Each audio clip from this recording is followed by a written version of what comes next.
اگه خواستگار برات اومده و تو نگرانی که نکنه یه رفتارایی مثل دست بزن داشته باشه و پرخاشگر باشه اما هنوز رو نکرده باشه، این ویدیو رو از دست نده و تا آخر این ویدیو حتی اون آخرین نکتهش رو هم نگاه بکن، چون قطعاً به اطلاعاتی دست پیدا میکنی که میتونی با چند جلسه رفت آمد با کسی که اومده خواستگاری یا نامزدت شده دستت بیاد که آیا این آدم در شرایط بحرانی و در شرایطی عصبانی میشه آیا دست بزن داره یا نه. سلام به یه ویدیو دیگه از کانال تفاهم ماندگار، خیلی خوش اومدین. توی این ویدیو میخوایم در رابطه با نشانه هایی که یک مرد میتونه با اونها بروز بده که در واقع ممکنه توی شرایط بحرانی دست بزن داشته باشه در واقع با شما همراه هستیم. قبل از اینکه بریم سراغ ادامه ویدیو ازتون خواهش میکنم کانال تفاهم ماندگار رو سابسکرایب بکنید و این ویدیو رو هم لایک بکنید. یکی از نشونه‌هایی که این افراد دارن حسادت بیش از اندازه نسبت به همسرشون دارن. در واقع یه حس مالکیت روی زن دارن. ببینید وقتی که شما میبینین که اون کسی که با شما میخواد ازدواج بکنه به خواستگاری شما اومده نامزد کرده باهاتون، توی حرفاش بهتون میفهمونه که دوست نداره شما تنها جایی برین، دوست نداره تنها توی خیابون برین.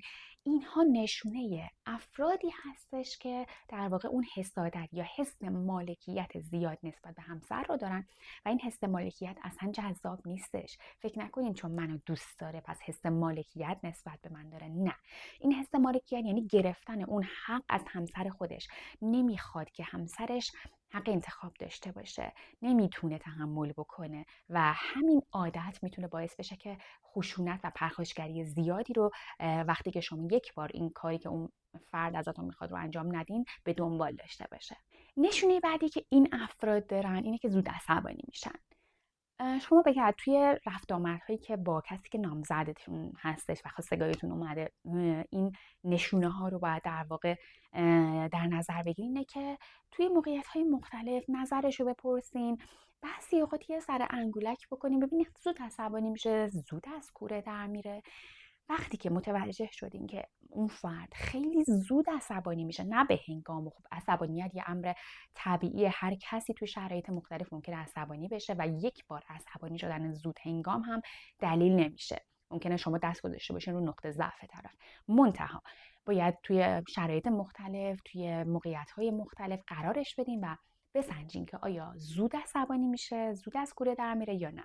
چون کسی که زود عصبانی میشه توی این شرایط بعدها توی زندگی، این زود عصبانی شدن و از کوره در رفتن میتونه به راحتی به این ختم بشه که توی هر بحث و درگیری متاسفانه زن از دست شوهر کتک بخوره. نشونه بعدی اینجور افراد اینه که کنترل رفتار ندارن. توی زمان مشکلات نمیتونن تصمیم درستی بگیرن، نمیتونن حرفهای درستی حتی بزنن. یعنی وقتی یه مشکلی پیش میاد، چه میدونم باهاش رفتیم بیرون تصادف میشه، یا نمیدونم یه آدمی یه حرفی میزنه بهش برمیخوره. وقتی که نمیتونه اون لحظه تصمیم درست بگیره، تو زمان مواقع بحرانی در واقع نمیتونه تصمیم درست بگیره، واژه‌هایی که از دهنش در میاد خیلی نامناسب و در واقع بیجا هستش، اینجور افراد هم در واقع نشونه هایی رو دارن که نشون میده که ممکنه این افراد هم در آینده به راحتی دست بزن داشته باشن. یه نشونه خیلی خیلی مهم دیگه اینه که اینجور افراد معمولاً بی‌رحم هستن، بی احساس هستن، نسبت به بقیه بی احترامی میکنن، بی احساسی دارن. مثلا میبینن یه نفر یه اتفاق بدی براش افتاده، اصلا براش مهم نیست، از کنارش رد میشه. یه نفر تصادف کرده، یه نفر حالش بد شده، از کنارش رد میشن. یا بچه ها یا حیوونا رو به راحتی تنبیه میکنن و میتونن اونا رو بزنن. اینجور افراد 100% و قطعاً در آینده وقتی که مشکل بزرگتری تو زندگی برای خودشون پیش اومد و همسرشون بالاخره توی بحث بین زن و شوهری روی اعصابشون راه رفت، قطعاً به کتک زدن متوسل میشن. مورد مهم آخر که بهتون گفتم حتما تا آخرش باید گوش کنین اینه. قبلش دوباره بهتون یادآوری میکنم که کانال تفاهم ماندگار رو سابسکرایب بکنید و این ویدیو رو هم لایک بکنید. ممنون میشم ازتون. خب ببینید وقتی یه نفر متوجه میشین خواستگاریتون اومده اما یه لحظه خوبه، یه لحظه بعده، خب خیلی عجیبه. یه لحظه شاده، یه 5 دقیقه بعد 10 دقیقه بعد احساس میکنی تو خودش رفته، اصلا جهنمی شده. اینجور افراد نوسان خلقیشون باعث میشه که اصلا ندونن دارن چیکار میکنن و به راحتی همسرشون رو توی مواقع مختلف، مواقع بحرانی، اصلا دعوام نباشه، به کتک زدن همسرشون روی بیارن. یه نکته دیگه هم مونده، اونم بهتون بگم. ببینین وقتی که میبینین اون فرد، حالا این تشخیصش خیلی سخته، ولی شما با تعداد زیاد رفت و آمدها قبل از اینکه عقد بکنین، قبل از اینکه هر کاری بکنین، تعداد رفت و آمدها وقتی زیاد باشه متوجه میشین که تو شرایط بحرانی، تو شرایط عصبانیت، طرف چه رفتارهایی رو از خودش بروز میده. یکی از این چیزایی که باید رعایت بکنین و توجه بکنین بهش اینه که وقتی که اون فرد عصبانی میشه، خشمگین میشه، بهش برمیخوره، مشت میزنه تو دیوار،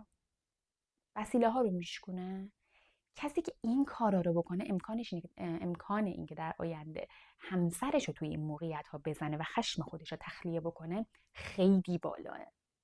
امیدوارم که هرگز همچین افرادی سراغتون نیان و زندگی قشنگ و زیبایی رو کنار بهترین همسرتون داشته باشین و خیلی ممنونم ازتون که تا اینجای ویدیو همراه من بودین. کانال تفاهم ماندگار رو یادتون نره که سابسکرایب بکنید و این ویدیو رو هم لایک بکنید و نظرتون رو در رابطه باهاش و افرادی که دور و برتون دیدین و تجربیاتی که داشتین در این رابطه برای من کامنت بکنید. تا ویدیوهای بعدی، خدا نگهدار.